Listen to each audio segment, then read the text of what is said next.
So baby ऐसा है, Canada में रहते हुए हमें 2.25 साल हो गए। हाँ। ठीक है, इस 2.25 साल में हमारे जो एक्सपीरियंसेस रहे हैं उसके बारे में आज मैं चाय पे आपके साथ बातचीत करूंगा। ठीक है। चाय पे चर्चा। हाँ, और ऐसा है, मेरी बात सुन। अपनी डेली लाइफ से रिलेटेड मतलब क्या क्या यहाँ कन्वीनियंसेस होती हैं जो हमें चीजें अच्छी लगती हैं। ट्रू फीलिंग्स बतानी है। ट्रू फीलिंग्स बतानी है भाई, क्या क्या अच्छा लगा, क्या क्या बुरा लगा। पहले ये प्रॉमिस करो कि एक भी कट नहीं करो। मैं कहता हूँ तू सारी सच्ची बोल, हम कुछ कट नहीं करेंगे। चलो पहले आप ही स्टार्ट करो। ठीक है, सबसे पहली चीज जो मुझे इंस्टेंटली यहाँ पे पसंद आ गई ना, वो है ड्राइविंग। कैसे? देखो यहाँ पे क्या है, ड्राइविंग के मामले में ना एक सभ्यता है। क्या वर्ड यूज किया आपने? अरे बेबी, मतलब सभ्यता है, यानी कि ड्राइविंग का एक कल्चर है। सभ्यता। हाँ। ओके। मतलब आप रोड पे निकलते हो तो प्रॉपर लेन ड्राइविंग है। कोई ये नहीं है कि लेन कट कर जाएगा। किसी को लेन बदलनी भी है, वो तमीज से एक इंडिकेटर देगा, पीछे देखेगा कोई आ तो नहीं रहा, फिर वो लेन चेंज करेगा। ठीक है, और जो पीछे वाला है वो भी स्लो कर लेता है कि चल भाई इसको लेन बदलने दे। ओके। इंडिया में नहीं था भाई, जिसका लेन चेंजिंग का मन किया कदे लेन काट दी, किसी की गाड़ी में ठुके ठुके, तू बचा अपनी मैं तो निकलूंगा। मतलब ऐसे वाला सिस्टम था वहां पे। तो आपका कहने का ये मतलब है कि आपकी ड्राइविंग पीसफुल हो गई है? हाँ बिल्कुल पीसफुल हो गई। आपको याद होगा जब मैं इंडिया में था तो मैं गाड़ी के अंदर कितना चिल्लाता था यार। और मैं कितना कंप्लेन करती थी कि बाहर से ज्यादा मुझे गाड़ी में जो आप बोल रहे हो उससे प्रॉब्लम हो अरे तो रही है। वहां इतना स्ट्रेस हो जाता है, आप सड़क पे निकले हो गाड़ी चलाने, हर आदमी चाहता है कि वो ड्राइविंग एंजॉय करे, है ना। वहां पे यार टेंशन लगी रहती है कि यो भिड़ेगा, यो तोड़ेगा, यो न्यू करेगा, वो न्यू करेगा, और मतलब एक इनसिक्योरिटी सी रहती है। यहाँ पे फिर पेडेस्ट्रियंस जो हैं, अब जब वो रोड क्रॉस कर रहे होते हैं उनके लिए इतनी रिस्पेक्ट है भाई, गाड़ी रुकेगी, सामने वाले बंदे को रोड क्रॉस करने दिया जाएगा, उसके बाद गाड़ी जाएगी। ठीक है, स्टॉप साइन लगे हुए हैं, वहां पे लोग स्टॉप करते हैं, ट्रैफिक सिग्नल कोई जंप नहीं करता, एक प्रॉपर तरीके से चलती है यहाँ पे गाड़ी। इंडिया में रेड लाइट खाली है, कोई नहीं देख रहा, निकाल लो। ठीक है, पेडेस्ट्रियन आया, तू मतलब पेडेस्ट्रियन आया तो ये गाड़ी चलाने वाला तो मतलब उड़ा के ले जाएगा, पर उसके लिए रोकेगा नहीं कि पहले मैं जाऊंगा। पता नहीं इतनी जल्दी किस चीज की है, कौन से प्रधानमंत्री लग रहे हैं सारे। बात तो आप सही कह रहे हो, बट मेरा जो बात मुझे पसंद आई ना यहाँ पे वो है फ्यूल प्राइसेस। ओ, फ्यूल प्राइसेस तो एक बहुत बड़ा प्लस पॉइंट है। मैं पेट्रोल गाड़ी चला रहे हो भाई, और वो भी इंडिया के कंपैरिजन में बहुत सस्ते फ्यूल पे चला रहे हैं। हाँ, अच्छी एवरेज की गाड़ी है, मतलब मजे करते हैं। टैंक फुल करा उसके बाद आप बिंदास हो जाते हो, आपको पिंच नहीं होता, बार बार सुई नहीं देखनी पड़ती कि यार पेट्रोल नीचे गिर रहा है, नीचे गिर रहा है, एंजॉय कर लेते हो। तो ऑल इन ऑल कहने का मतलब ये है कि ड्राइविंग यहाँ पे फन है, एंजॉयबल है और स्ट्रेस फ्री है। आपको यहाँ के हाईवे पे चढ़ते हो जब कुछ अलग से मजे नहीं आते? हाँ, तो मैंने बताया ना, एक फीलिंग है। चलो, तभी तो मैंने कहा था कि यहाँ पे एक सभ्यता है, ड्राइविंग की सभ्यता है। ठीक है, I agree with you. On the other side मैं बोलूंगी, जब जैसे हम लोग GTA में रहते थे, स्काब्रो में, और हमारे पास 2 साल गाड़ी नहीं थी, तो जो पब्लिक ट्रांसपोर्ट यूज किया है ना, it is actually one of the safest but one of the most inconvenient and time consuming planning I have ever seen. मैं कंपेयर इंडिया से नहीं कर रही सिर्फ, I have been to other countries as well, lived in Australia. हाँ, मैंने भी अब यूके में भी देखी है, पेरिस में और इटली में, सब जगह पे पब्लिक ट्रांसपोर्टेशन जो है ना थोड़ी ज्यादा फास्ट है कह लो। एक चेंज से दूसरे चेंज करके आपको A to B तक पहुंचने में घंटे नहीं लग जाते। एग्जैक्टली हम अपने स्काब्रो के घर से ऑफिस जाते थे बाय पब्लिक ट्रांसपोर्ट 1 घंटा लगा के। हाँ। और जब कार आई तब स्काब्रो से ऑफिस गए 15 मिनट हार्डली। हाँ, तो वो है कि समहाउ टाइम बहुत ज्यादा लग जाता है उसमें। वही। और जैसे अब हम छोटे शहर में रहते हैं ग्रिम्सबी में, यहाँ तो पब्लिक ट्रांसपोर्ट का कोई सीन ही नहीं है, अपनी कार होना बहुत जरूरी है। छोटे शहर में तो सरवाइव ही नहीं कर सकते। तो पॉइंट ये है कि भाई अपनी कार होनी जरूरी है यहाँ पे, अगर टाइम बचाना है तो। बिल्कुल। नेक्स्ट जो इम्पोर्टेंट पॉइंट एक मुझे अच्छा लगता है यहाँ पे, मिल्क। जो कनाडा में दूध है ना वो हाईली रेगुलेटेड है, आप एक्चुअली में दूध कंज्यूम कर सकते हो बिना टेंशन के। हमने एक रिसर्च देखी थी, उसमें ये बताया था कि जो कनाडा का मिल्क है ना वो एंटीबायोटिक्स और एंटी हार्मोन है। और ये लोग क्या करते हैं कि जैसे जो काउस होती हैं मिल्क प्रोडक्शन लाइन में, अगर किसी काउ को कोई बीमारी हो जाती है और उसको एंटीबायोटिक्स देना पड़ता है, हाँ। तो वो लोग उस काउ को प्रोडक्शन लाइन से हटा देते हैं तब तक, ताकि वो दूध में एंटीबायोटिक ना चला जाए। तो हाईली रेगुलेटेड है और आप किसी लैब में चेक करवा भी सकते हो। हाँ, कोई भी कहीं भी शेल्फ से उठा के चेक करा सकते हो। ये अच्छी बात है। देखो मेरा तो फायदा है, I get my ginger tea every morning, वरना पहले आपने उसका टेस्ट बदल दिया था, कभी ये मिल्क कभी वो मिल्क। भाई क्या कर रहे हैं, एंटीबायोटिक्स और हार्मोन थोड़े पीने हैं चाय के नाम पे। मैं एक चीज और बोलूंगी, अब जैसे मैंने पहले भी पैसे की बात की, अभी भी पैसे की बात करती हूँ। मैं सारे बिल भरती हूँ घर के, इंडिया में भी करती थी। तो यहाँ की जो इलेक्ट्रिसिटी का बिल है ना, वो इतना सस्ता है as compared to what I used to pay in India. देखो इंडिया यहाँ पे आपके पास डिश वॉशर भी चलता है, वॉशिंग मशीन भी चलती है, उसके बाद ड्रायर भी चलता है, क्लोथ्स ड्रायर। ठीक है, अभी हम लोग पेंडेमिक में समर्स में घर पे रहे हैं, ऑफिस नहीं था, तो हमने दिन भर भी एसी चलाया है, रात को तो चलता ही चलता है।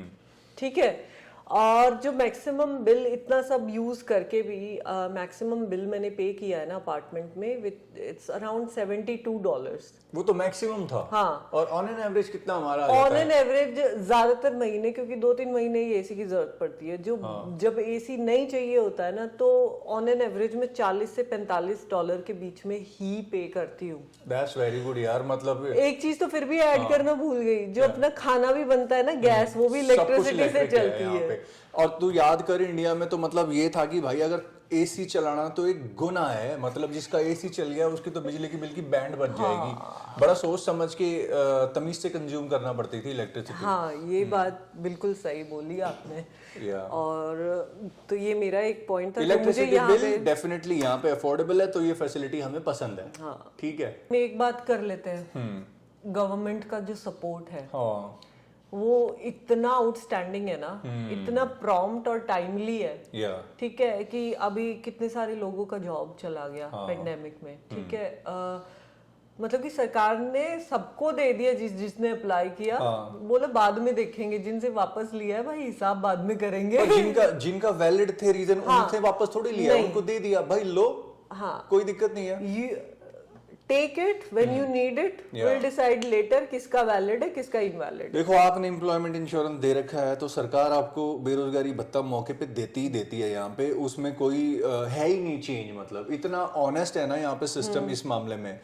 उसके अलावा एक चीज और नोट की है कि जो सरकारी काम होते हैं वो यहाँ पे कितने स्ट्रीमलाइंड और आसानी से हो जाते हैं। हम लोगों को हमने टोरंटो से यहाँ पे शिफ्टिंग की तो कार के आरसी के ऊपर एड्रेस चेंज करवाना था, कार की नंबर प्लेट वगैरह का। ठीक है, तो हम सर्विस ओंटारियो के ऑफिस गए, 10 मिनट के अंदर काम हो गया यार। नया आरसी लेके मैं वहां से बाहर निकल आया 10 मिनट में। मतलब इतना ज्यादा फास्ट सरकारी काम कहाँ होता है। मेरे को यकीन नहीं हुआ उस दिन कि वो सरकारी और इंडिया में मैं सरकारी ऑफिस में बंद है बिना ना जाऊं कि नहीं भाई सरकारी ऑफिस में नहीं जाना मेरे को।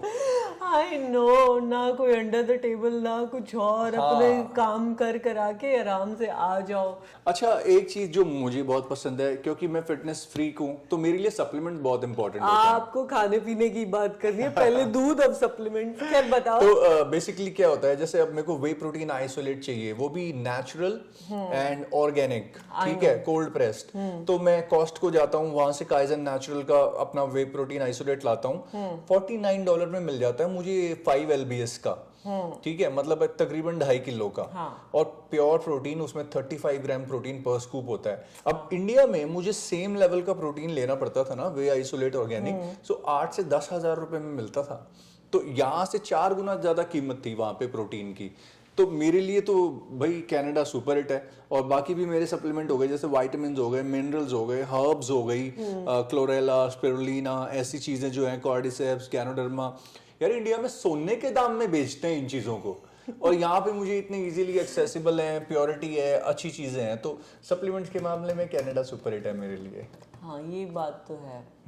बाकी ये तो पता ही होगा ना आपको, सब्जी वब्जी फल वल सब ऑफ सीजन के 2-3 महीने होते हैं। बाकी सब इंपोर्ट होके आता है दूर दूर से। चलो मैं मानता हूँ उस मामले में थोड़ा मामला यहाँ पर डाउन है, क्योंकि सारा बाहर का सामान आता है तो इतना फ्रेश नहीं रह पाता। इंडिया में ये था कि फ्रेश वेजिटेबल्स और फ्रूट्स इजीली अफोर्डेबल दाम पे मिल जाते थे, तो यहाँ पे थोड़ा प्रीमियम पे करना पड़ता है उन चीज़ों के लिए। मैं अपनी एक फीलिंग और शेयर करती हूँ जो कि बहुत ही मिक्स्ड फीलिंग है। हाँ, बताओ। ठीक है, वो है अपना हेल्थ के लिए, health hospital, walk in clinics, इनका जो एक्सपीरियंस रहा है। ठीक है, अब जैसे मान लो कोई नॉर्मल चीज है, डॉक्टर को बीमार हो गए, ठीक है, कुछ भी हो गया, आपको वॉक इन क्लिनिक में जाना है, डॉक्टर से मिलना है, इजीली एक्सेसिबल।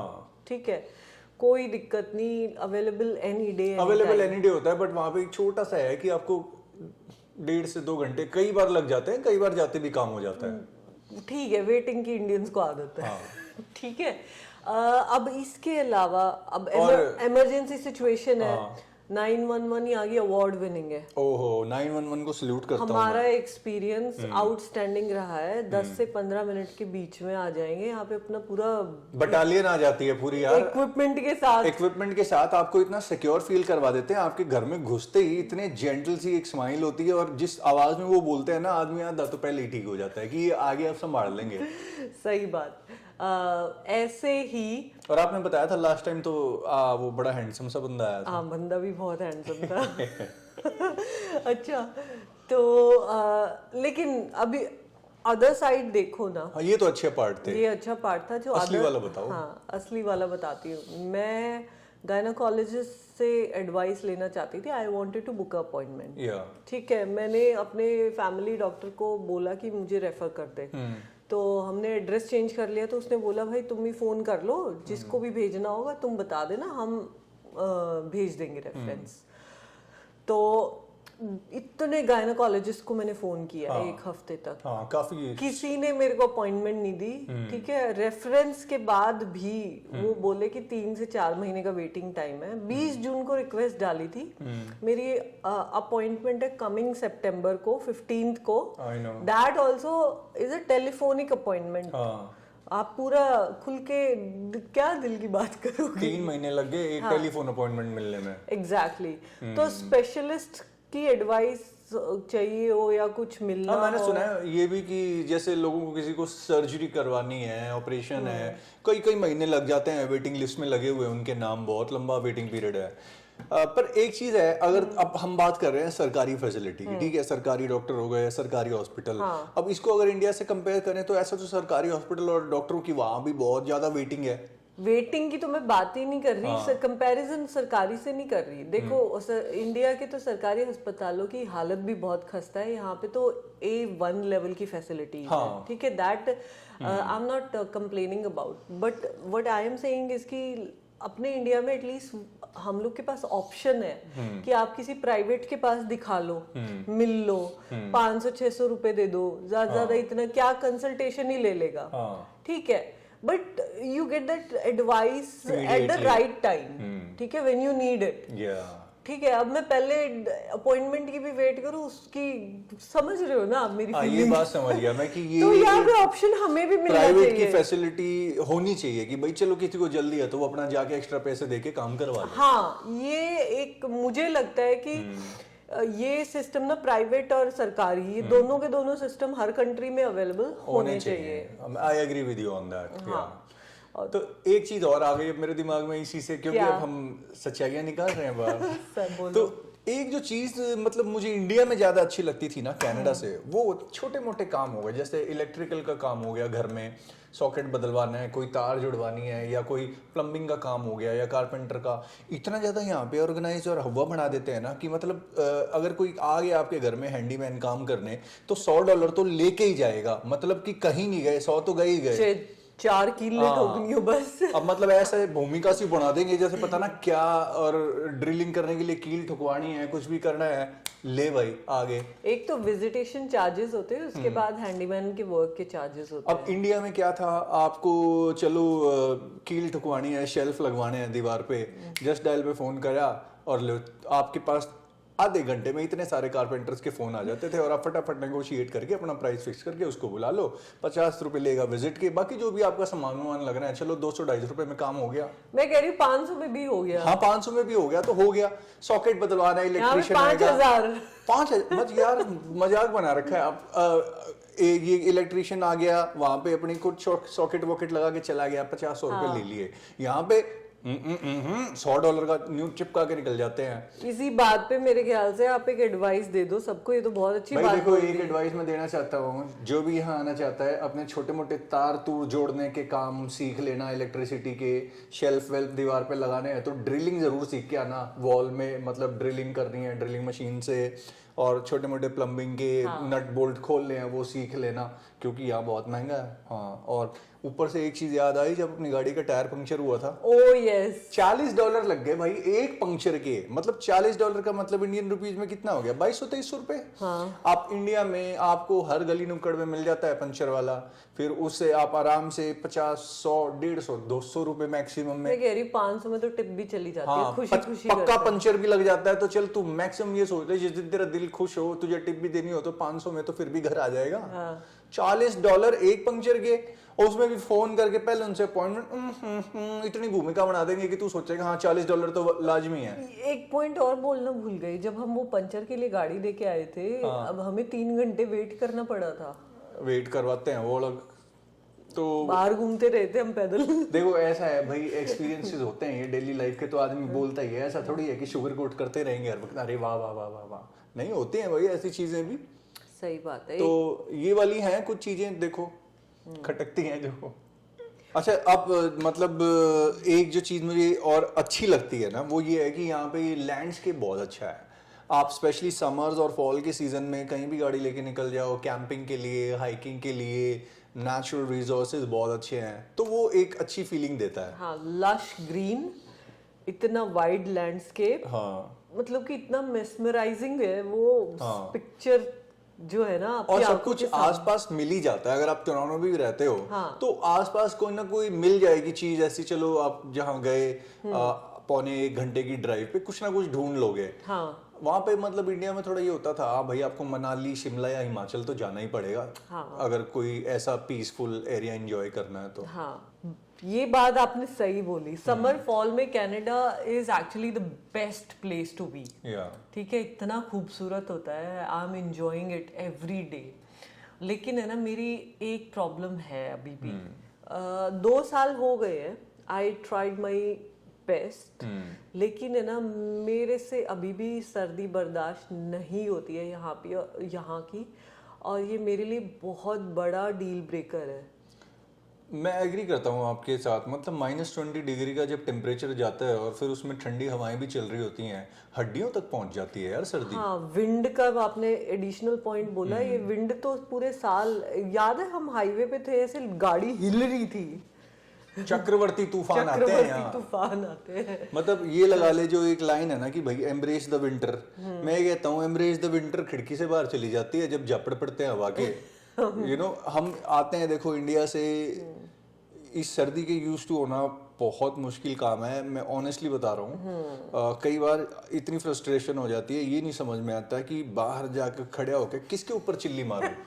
और फिर वो सारा गुस्सा मोटी मोटी जैकेटों के अंदर दबा के बैठे रहना पड़ता है, क्योंकि नहीं कर सकते, आप क्या करोगे। सही बोल रहे हो, तो वो बहुत ज्यादा डिफिकल्ट है।